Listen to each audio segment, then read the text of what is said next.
Bismillahirrahmanirrahim.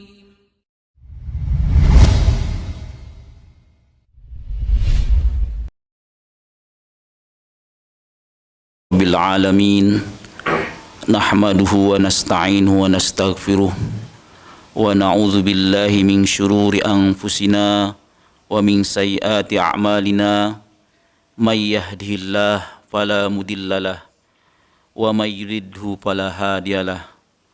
Assalatu wassalamu ala habibina wa maulana Muhammad wa ala alihi wa ashabihi wa man tabi'ahu bi ihsanin ila yaumiddin. Asyhadu an la ilaha illallah wahdahu la syarikalah, lahul mulku wal hamdu. Ya ayyuhalladzina amanu taqullaha haqqa tuqatih wa la tamutunna illa wa antum muslimun. Ya ayyuhan nasu u'budu rabbakumul ladzi khalaqakum walladzina min qablikum la'allakum tattaqun. Ya ayyuhan nasu taqu rabbakumul ladzi khalaqakum min nafsin wahidah wa khalaqa minha zawjaha wa batha minhuma rijalan katsiran wa nisaa'a wattaqullaha alladzi tasaaluna bihi wal arham innallaha kana 'alaikum raqiba. Ya ayyuhalladzina amanu taqullaha wal tanzur nafsum ma qaddamat lighad wattaqullaha innallaha khabirum bima ta'malun. Usikum wa iyaya nafsi bitaqwallah faqad fazal muttaqun. Qala Allah Ta'ala azza wa jal ba'da a'udzu billahi minasyaitonir rajim. Ya ayyuhalladzina amanu kutiba alaikumusiyam kama kutiba alal ladzina min qablikum la'allakum tattaqun. Jamaah salat Jumat Masjid Al-Ahnaf rahimani wa rahimakumullah. Patut kita bersyukur kepada Allah Subhanahu wa taala di mana kita diberikan nikmat yang luar biasa besarnya dengan hadirnya bulan Ramadan, bulan yang penuh keberkahan. Banyak mungkin di antara saudara-saudara kita yang pada tahun yang lalu melaksanakan ibadah puasa, pada hari ini telah mendahului kita. Maka selayaknya kita bersyukur atas kehadiran bulan yang agung ini dengan melakukan ta'zim terhadap hadirnya bulan Ramadan, bulan yang penuh keberkahan. Dalam sebuah hadis yang diriwayatkan oleh Abu Hurairah, an Abi Hurairah taqala qala Rasulullah sallallahu alaihi wasallam, atakum Ramadan syahrun mubarakun faradallahu azza wa jalla alaikum siyamahu. Telah datang kepada kalian Ramadan, bulan penuh berkah, syahrun mubarak. Allah azza wa jalla telah mewajibkan atas kalian berpuasa padanya. Hadis ini dikeluarkan oleh An-Nasai dan disahihkan oleh Al-Albani. Tentu bulan penuh keberkahan ini memiliki indikator-indikator, memiliki ciri-ciri di mana di situ terdapat keberkahan. Pertama, puasa Ramadan merupakan penyebab terampuninya dosa, terhapusnya berbagai kesalahan. Man shoma Ramadana imanan wahtisaban ghufira lahu ma taqaddama min dzambih. Barang siapa yang berpuasa karena panggilan iman, wahtisaban, dan berharap pahala dari Allah Subhanahu wa taala, maka Allah akan ampuni dosa-dosanya. Maka pesan moral dari hadis ini, pesan utama dari hadis ini, ketika kita melaksanakan puasa, hadirlah iman di dalam diri kita. Hadirkan iman bahwa ini adalah perintah Allah Subhanahu wa taala. Ini adalah sesuatu yang benar, sesuatu yang nyata, dan di situ banyak keagungan-keagungan yang akan kita dapatkan dari kita berpuasa. Yang kedua, dalam bulan Ramadan hadirnya Lailatul Qadar. 10 hari terakhir adalah momen yang penting buat kita nanti di akhir Ramadan. Maka kita perlu menyiapkan diri bagaimana kita menghadapinya nanti di malam Lailatul Qadar. Dalam surat Al-Qadar disebutkan, Inna anzalnahu fi Lailatul Qadr wa ma adraka ma Lailatul Qadr. Lailatul Qadri khairum min alfi syahrin tanazzalul malaikatu warruhu fiha biidni rabbihim min kulli salamun hiya hatta matla'il fajr. Sesungguhnya aku turunkan Al-Quran fi Lailatul Qadr, pada malam Lailatul Qadr. Wa ma adraka ma Lailatul Qadr. Tahukah kamu tentang Lailatul Qadar? Lailatul Qadar itu lebih baik daripada 1000 bulan, di mana di situ turun para malaikat dengan izin Allah Subhanahu wa taala dari segala urusan. Kesejahteraan di malam Lailatul Qadar sampai terbitnya matahari atau terbitnya fajar. Yang ketiga, keberkahan bulan Ramadan dengan dibukanya pintu surga. Pintu neraka ditutup dan setan dibelenggu. Dalam As-Sahihain yang diriwayatkan oleh Abu Hurairah, Rasulullah sallallahu alaihi wasallam bersabda, "Idza jaa Ramadan futihat abwabul jannah wa ghuliqat abwabun nar wa suffidatis syayatin."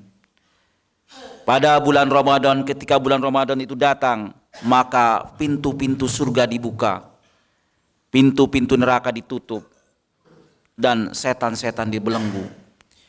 Inilah indikator-indikator keberkahan daripada bulan Ramadan, dan banyak lagi keberkahan-keberkahan yang lain yang tentunya sangat banyak yang akan kita rasakan dan dijanjikan oleh Allah Subhanahu wa taala, termasuk puasa Ramadan merupakan syafaat kita nanti di hari akhir. Jamaah Jumat Masjid Al-Ahnaf rahimakumullah, tentu kita semua sebagai manusia yang berakal tidak ingin bahwa bulan Ramadan ini berlalu begitu saja, seakan-akan tidak ada perasaan sama sekali ketika kita bulan Ramadan itu hadir. Bekerja seperti biasa, ya, bermain seperti biasa, melakukan kegiatan-kegiatan seperti biasa, tidak ada rasa sama sekali bagaimana kita menyambut bulan Ramadan dengan penuh keceriaan, dengan penuh amal soleh, yang itu akan menjadi bekal kita nanti di yaumil akhir. Di samping itu pula, di dalam bulan Ramadan ini tentu kita tidak ingin bahwa puasa kita akan berakhir dengan sia-sia. Ada beberapa hal yang perlu kita hindari ketika kita melaksanakan ibadah puasa. Dalam sebuah hadis yang diriwayatkan oleh Abu Hurairah, Rasulullah SAW bersabda, "Man lam yada qaula zuri wal amala bihi, falaisa lillahi hajatun fi ayyada'a ta'amahu wa syarabahu." Barang siapa yang tidak meninggalkan perkataan dusta, malah mengamalkannya, maka Allah tidak butuh dari rasa lapar dan haus yang dia tahan. Hadis ini dikeluarkan oleh Bukhari. Az-zur, qaul az-zur tadi diartikan dengan berkata dusta dan menfitnah, buhtan. Maka pada bulan Ramadan ini kita sama-sama menahan diri, baik dari mulut atau jari kita yang lincah-lincah, ya, untuk menulis sesuatu yang itu sebenarnya sesuatu yang dusta, sesuatu yang belum jelas kebenarannya. Karena ini akan berdampak kepada puasa, di mana Allah Subhanahu wa taala tadi katakan berdasarkan hadis Nabi, Allah tidak butuh terhadap puasa di mana kita menahan lapar dan haus. Karena apa? Karena kita barengi ya. Kita barengi dengan kata-kata dusta atau tulisan-tulisan dusta. Bukannya untung malah buntung. Ya. Inginnya kita berpahala, tetapi malah kita banyak dosanya. Justru pada bulan Ramadan ini, marilah kita banyak mengamalkan perbuatan-perbuatan yang disukai oleh Allah Subhanahu wa taala. Dalam sebuah hadis disebutkan, umatku telah dikarunia 5 perkara yang tidak atau belum pernah diberikan kepada umat sebelumnya. Pertama, jika datang malam pertama dari bulan Ramadan, Allah memandang mereka dengan penuh rahmat atau dengan penuh kasih.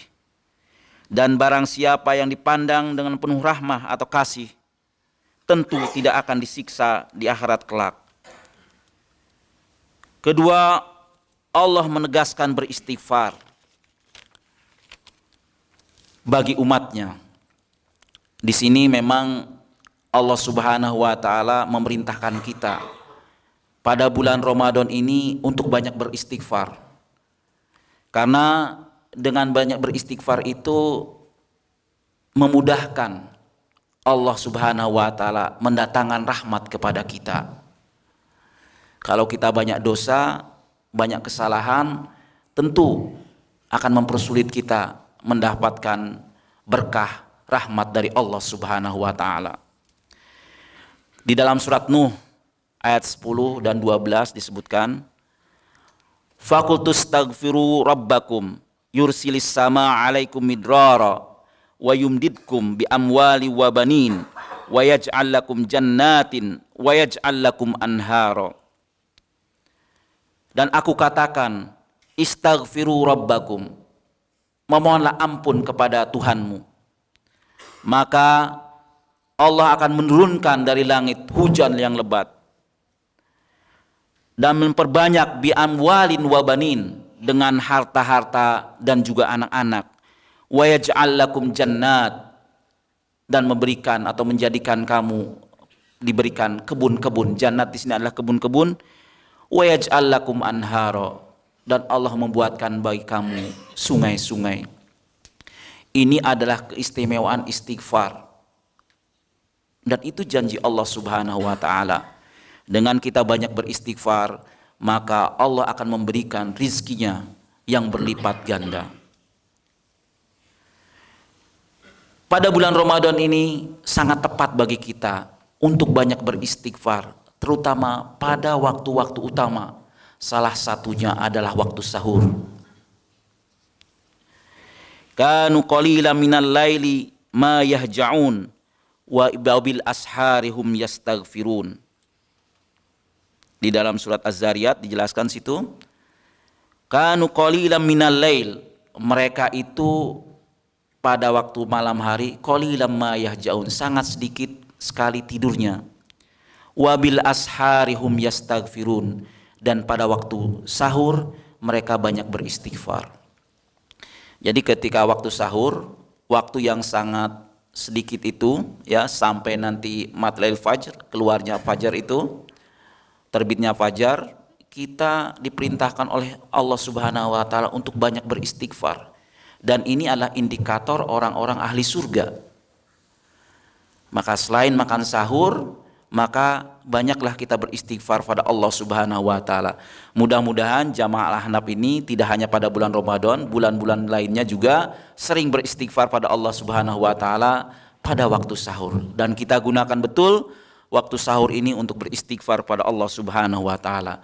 Nanti akan dikategorikan as-sabirina was-shadiqin wal qanitina wal munfikin wal mustaghfirina bil asar. Nanti sekelas dengan orang-orang yang sabar, orang-orang yang benar, orang-orang yang taat pada Allah, dan orang-orang yang berinfak, dan orang-orang yang meminta ampun pada Allah Subhanahu wa taala bil ashar, pada waktu sahur.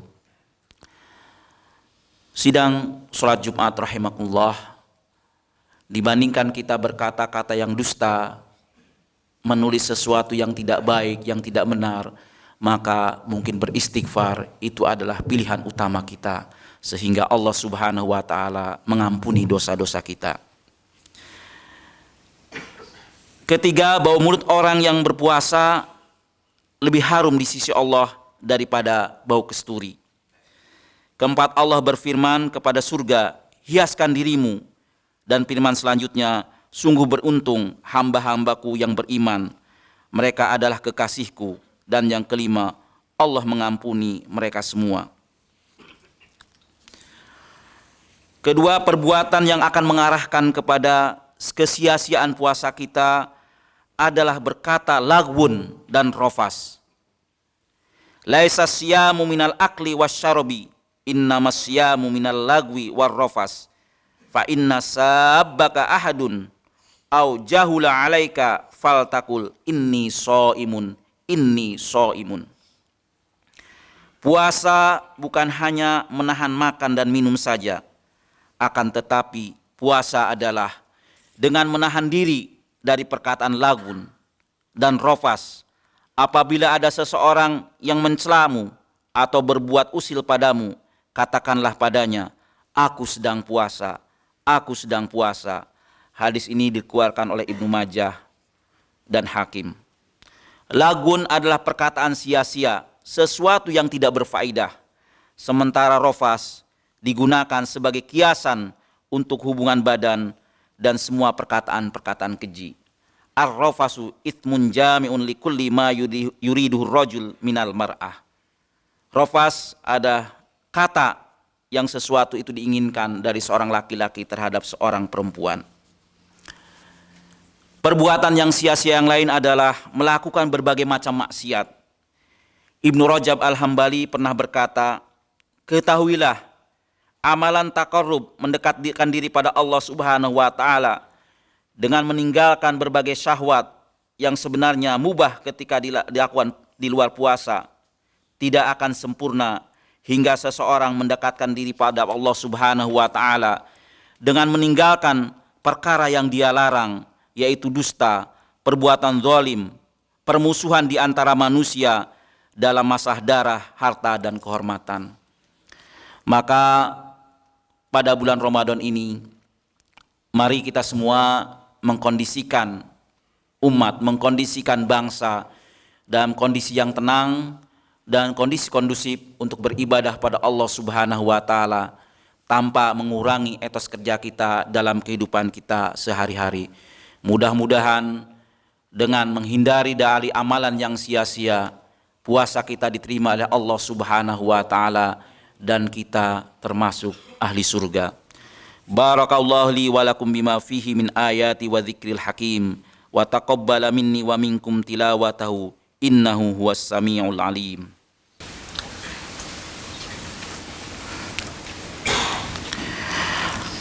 Alhamdulillah, alhamdulillah nahmaduhu hamdan hamda wa nashkuruhu syukran syukra. Asyhadu an la ilaha illallah wa asyhadu anna Muhammadan abduhu wa rasuluh. Allahumma salli ala Muhammad wa ala ali Muhammad wa sallim wa radhiyallahu anhu. Dari sebuah hadis yang diriwayatkan oleh Abu Hurairah, Rasulullah sallallahu alaihi wasallam bersabda, kullu amal ibni Adam yudha'af al-hasanatu asyra amthaliha ila sab'i mi'ati di'fin. Qala Allah azza wa jal illa as-sawma fa innahu li wa ana ajzi bihi yada'u syahwatahu wa ta'amahu min ajli. Kullu amal, setiap perbuatan ibni Adam, manusia, keturunan Adam, yudha'aful hasanatu, setiap kebaikan dilipat gandakan sebanyak 10 kali, asyru amthaliha ila sab'i mi'ati di'fin, sampai 700 kali. Qala Allah azza wa jal, Allah Subhanahu wa taala azza wa jal berfirman, illa shaum, kecuali sauma, kecuali puasa. Fa innahu li, sesungguhnya puasa itu adalah milikku. Wa ana ajzi bihi, dan aku yang memberi pahala. Kalau raja sudah berkata terserah saya, ya terserah raja. Mau dikasih mobil 1, mobil 2 atau tanah berhektar-hektar adalah kewenangan raja. Karena Allah adalah Maliki Yaumiddin, raja di hari kemudian. Wa ana ajzi bihi. Kenapa sampai demikian? Ya da'u syahwatahu. Karena orang yang berpuasa itu ya da'u syahwatahu, meninggalkan syahwatnya untuk makan, untuk minum, berhubungan badan yang itu halal ketika tidak menjalankan puasa. Wa ta'amahu, dan makanan dia tinggalkan min ajli, demi mendekatkan diri pada Allah Subhanahu wa taala. Maka mari kita kuatkan niat kita bahwa puasa ini adalah lillah. Puasa ini adalah untuk Allah Subhanahu wa taala. Bukan berdasarkan pertimbangan materi, bukan pertimbangan pejabatan atau cari muka di mata manusia. Kesempatan sekarang ini, manusia ini adalah salah satunya adalah makhluk teologis. Jadi manusia itu dalam Al-Quran itu pertama sebagai makhluk biologis, ya, dikatakan sebagai bashar, dia suka dengan makanan, minuman, berkeluarga. Juga makhluk sosiologis, anas, selalu berhubungan dengan manusia antara satu dengan yang lain. Kita dikatakan A karena ada yang lain, kita menjadi bermakna karena ada orang lain. Dan manusia itu makhluk teologis, al-insan, makhluk yang butuh kehadiran Tuhan. Pada bulan Ramadan, ya, sebagai bashar kita butuh makanan-makanan ya fisik, ya. Tetapi pada bulan Ramadan mari kita tingkatkan makanan-makanan ruhani kita, makanan-makanan spiritual sebagai makhluk teologis, sebagai al-insan. Dengan apa? Dengan banyak baca Al-Quran, banyak beristighfar, jangan remehkan taraweh, ya. Karena qiyamul lail di sini diartikan sebagai taraweh, qiyamul lail pada bulan Ramadan. Walaupun itu sunnah, tetapi itu punya nilai yang luar biasa. Baca Quran, istighfar, sedekah, qiyamul lail, insyaallah makanan-makanan ruhani ini kalau bisa kita makan dengan seserius mungkin, sebanyak mungkin, sehingga kita adalah makhluk spiritual ketika kita berhadapan dengan Allah Subhanahu wa taala, termasuk dengan wajah-wajah yang bersih, dengan hati-hati yang bersih, dengan nafsun mutmainnah, diri yang tenang berhadapan dengan Allah Subhanahu wa taala.